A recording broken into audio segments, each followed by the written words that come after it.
Nitrogen अणु में होता है तो नाइट्रोजन अणु ऐसा होता है N और 3 बंध होते हैं इसके अंदर, ऐसा होता है। तो इसमें कितने बंध हैं? इसके हैं 3 संयोजी बंध। संयोजी बंध वो होते हैं जिनमें समान, दोनों तरफ समान बल से बंधे होते हैं। आयनिक बंध वो होते हैं जिसमें एक प्लस होता है एक माइनस होता है, वो आयनिक बंध होते हैं। किसी तत्व का परमाणु क्रमांक 15 है, उसकी द्रव्यमान संख्या 40 है, तत्व के परमाणु के नाभिक में न्यूट्रॉनों की संख्या होगी। तो 40 में से 15 को घटा देंगे तो ये 25 बचेगा, तो आपकी न्यूट्रॉनों की संख्या निकल आएगी। दाएं निले से अशुद्ध रुधिर किस अंग में जाता है? तो अशुद्ध रुधिर कहाँ जाएगा? अशुद्ध रुधिर शुद्ध होने के लिए फेफड़ों में जाएगा। और कहाँ जाएगा? कहाँ जाएगा? ये फेफड़ों में जाएगा शुद्ध होने के लिए। किस ग्रह को 2006 में ग्रह की श्रेणी से हटा दिया गया था? तो ये प्लेटो को हटा दिया गया। द्वितीय प्रकार के उत्तोलक का उदाहरण है तो बोतल खोलने वाला यंत्र। प्रबल क्षार है तो प्रबल क्षार है आपका NaOH, क्योंकि ये आवर्त सारणी में सबसे पहले आता है हाइड्रोजन, लिथियम और सोडियम। सोडियम के साथ OH जुड़ा है तो इसलिए प्रबल क्षार हो जाएगा। अधपका मांस खाने से कौन सा रोग होता है? एंथ्रेक्स नामक बीमारी हो जाती है। रसांकुर संरचना पाई जाती है तो रसांकुर जो संरचना होती है वो आपकी छोटी आंत में पाई जाती है, क्षुद्रांत भाग में, क्योंकि आंत इस तरीके से होती है। जो आंत है, आंत तो इस तरीके से होते हैं, ये अंदर इस तरीके से होते हैं, ये आपके विलाई होते हैं, यानी रसांकुर होते हैं।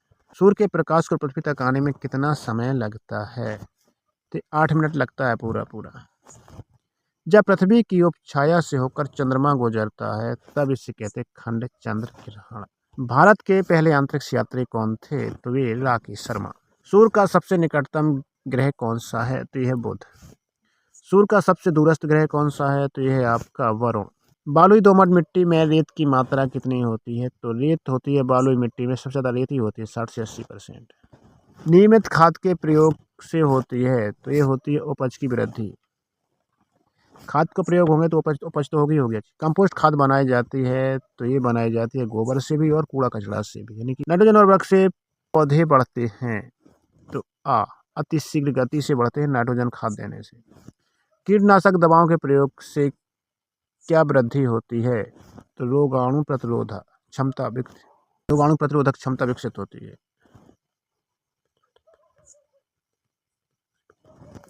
खरीफ की फसल क्या है? तो बरसात के बाद जो ऋतु आती है वो खरीफ है। तो खरीफ की फसल बरसात ऋतु में है तो ये है इसका धान। हैरो खेत से क्या निकालने के काम आता है? तो ये आता है खरपतवार। सिंचाई की कटाऊ पानी विधि है तो ये है आपकी अपलावन एवं प्रवाह विधि, क्योंकि प्रवाह होता है पानी का इसमें। बल का SI मात्रक क्या है? तो बल का SI मात्रक न्यूटन है। MKS पद्धति में कार्य का मात्रक क्या है? तो इसका जूल है। ऊर्जा का मात्रक भी जूल होता है और कार्य का मात्रक भी जूल ही होता है।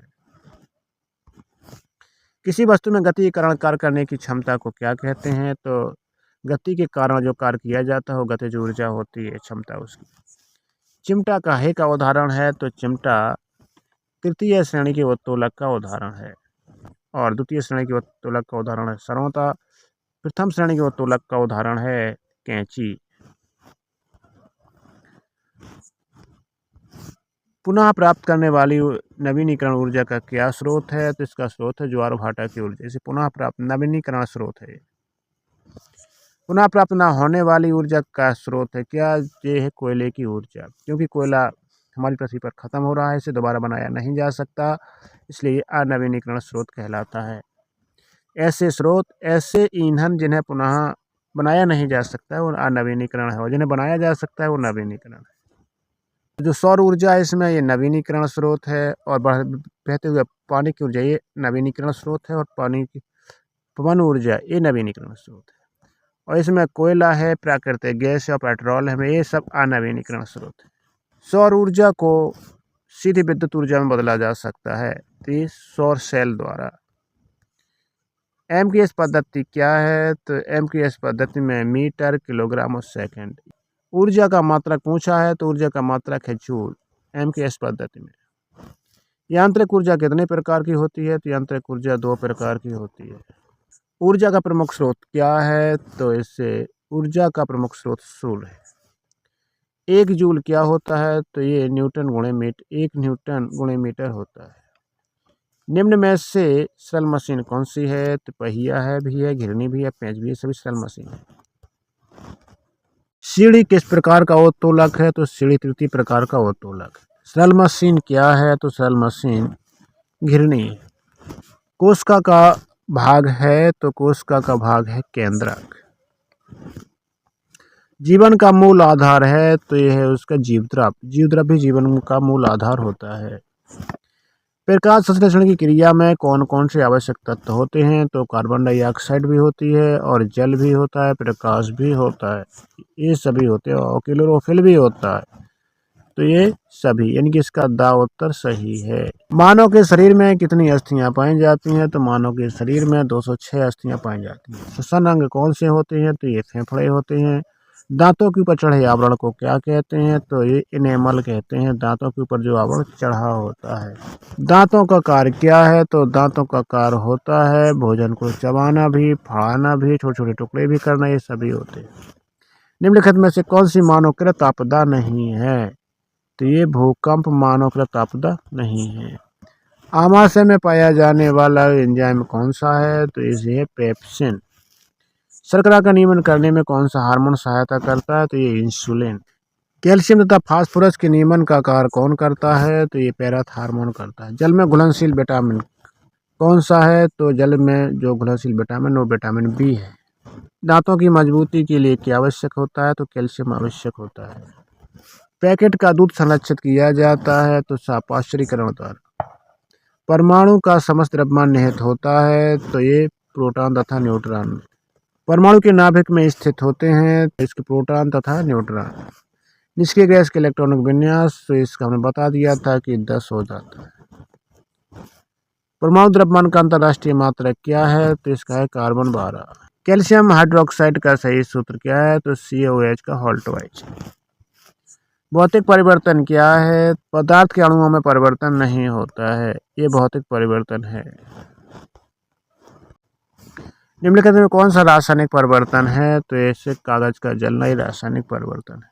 ज्वालामुखी का फूटना क्या होता है? तो ये अनियमित परिवर्तन होता है।